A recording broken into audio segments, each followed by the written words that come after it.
Good morning बच्चों। आज हम कक्षा 11वीं विषय राजनीति विज्ञान में हम लोग अध्याय 6 पढ़ रहे थे, है ना, न्यायपालिका।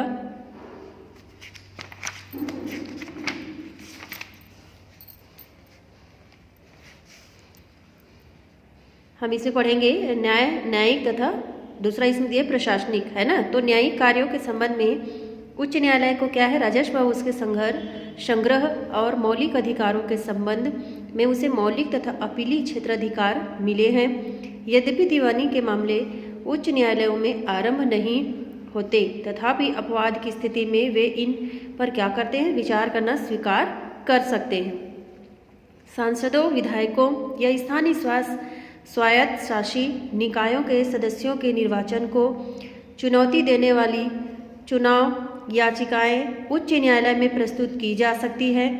उच्च न्यायालयों को अधीनस्थ न्यायालयों के निर्णयों के विरुद्ध दीवानी तथा फौजदारी आपराधिक दोनों ही मामलों में अपीलीय क्षेत्राधिकार क्या है, यहाँ पे प्राप्त होते हैं। ठीक है, तो वे राजस्व के मामलों पर भी क्या करते हैं, निर्णय दे सकते हैं। यदि सत्र न्यायाधीश द्वारा किसी अभियुक्त को 7 या अधिक वर्ष के लिए कैद की सजा दी गई हो तो इस निर्णय के विरुद्ध क्या करता है, उच्च न्यायालय में अपील की जा सकती है ना। अगर किसी को राजस्व विभाग के अंतर्गत 7 वर्ष के लिए कैद किया गया तो क्या किया गया, उसमें निर्णय के विरुद्ध उच्च न्यायालय में अपनी अपील कर सकते हैं। सत्र न्यायाधीश द्वारा दी गई मृत्यु दंड की सजा को उच्च न्यायालय की पुष्टि के बिना कार्यान्वित नहीं किया जाता है।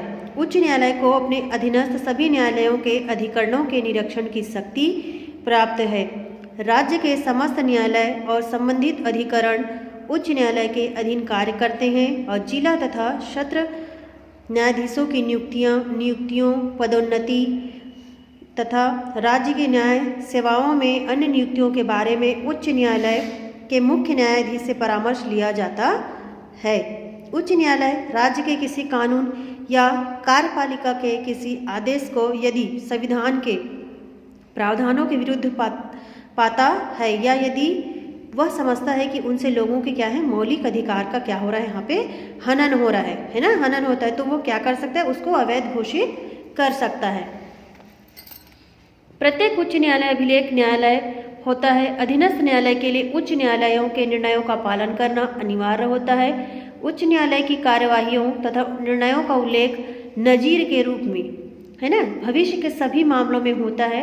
उसे न्यायालय की मानहानि के लिए दंड देने का अधिकार प्राप्त है। लेकिन उच्च न्यायालय को सैनिक कानून के अधीनता वाले किसी न्यायालय या अधिकरण के निरीक्षण का कोई अधिकार नहीं है ना।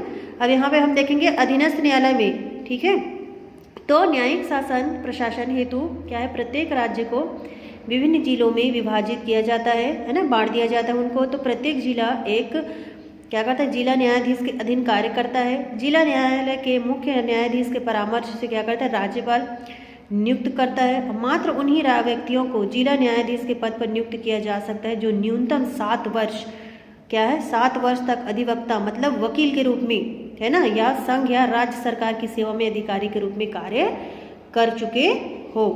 प्रत्येक जिले में 3 प्रकार के न्यायालय होते हैं। पहला इसमें दिया दीवानी, जिसको सिविल न्यायालय बोलते हैं, है ना। दूसरा है फौजदारी, जो आपराधिक या दंडात्मक न्यायालय है। और तीसरा इसमें दिया भू राजस्व न्यायालय। तो सबसे पहले हम दीवानी मामले देखेंगे सिविल न्यायालय में, है ना। तो जिला स्तर पर जिन न्यायालयों में चल या अचल संपत्ति से संबंधित मामलों की सुनवाई की जाती है ना, उन्हें दीवानी न्यायालय कहा जाता है। जिला न्यायाधीश दीवानी और फौजदारी दोनों मामलों पर निर्णय देता है और दीवानी मामलों पर निर्णय देते समय इस न्यायाधीश को जिला न्यायाधीश और फौजदारी मामलों पर निर्णय देते समय क्या करते हैं, उसको सत्र न्यायाधीश कहा जाता है। जिला न्यायालयों में उप न्यायाधीशों के निर्णयों के विरुद्ध अपीलें सुनी जाती है। यह न्यायालय संपत्ति, विवाह, तलाक संबंधी मामलों की सुनवाई भी करता है ना। सिविल कोर्ट में इन सब का क्या होता है, सुनवाई भी होती है। जिला न्यायालय के अलावा उप न्यायाधीशों के न्यायालय मुंसिफ न्यायालय मामलों की मुंसिफ न्यायालय और लघुवाद न्यायालय भी होते हैं, जिनकी नियुक्ति के लिए क्या करता है, राज्यपाल तथा उच्च न्यायालय तथा राज्य लोक सेवा आयोग के परामर्श से क्या करता है, वो नियम बनाता है। दूसरा इसमें फौजदारी का आपराधिक न्यायालय, जो जिन जिला स्तरीय न्यायालयों में मारपीट होते हैं, लड़ाई झगड़े, चोरी, बलात्कार, हत्या आदि मामलों की सुनवाई कहाँ होती है, फौजदारी न्यायालय में। उन्हें फौजदारी न्यायालय कहा जाता है। ठीक है, इनकी सुनवाई करने पर जिला न्यायाधीश सत्र न्यायाधीश कहलाता है। जिले में फौजदारी मामलों पर सुनवाई सत्र न्यायाधीश के न्यायालय में होती है, क्योंकि वह न्यायालय कानून द्वारा स्वीकृत कोई भी दंड देने में सक्षम होता है। अधीनस्थ फौजदारी न्यायालयों के निर्णयों के विरुद्ध अपील सत्र न्यायालय के नीचे प्रथम श्रेणी मजिस्ट्रेट के न्यायालय होते हैं। दिल्ली, मुंबई, कलकत्ता तथा मद्रास जैसे महानगरों में प्रथम श्रेणी मजिस्ट्रेट को मेट्रोपॉलिटन यानी मजिस्ट्रेट कहते हैं।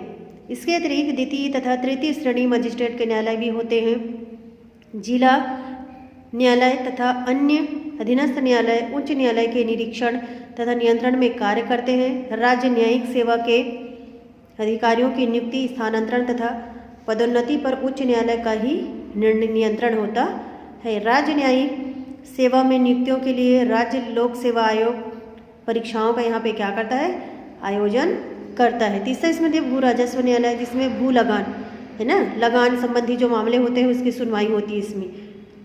ठीक है, भू राजस्व सरकारों की आय का एक प्रमुख स्रोत है।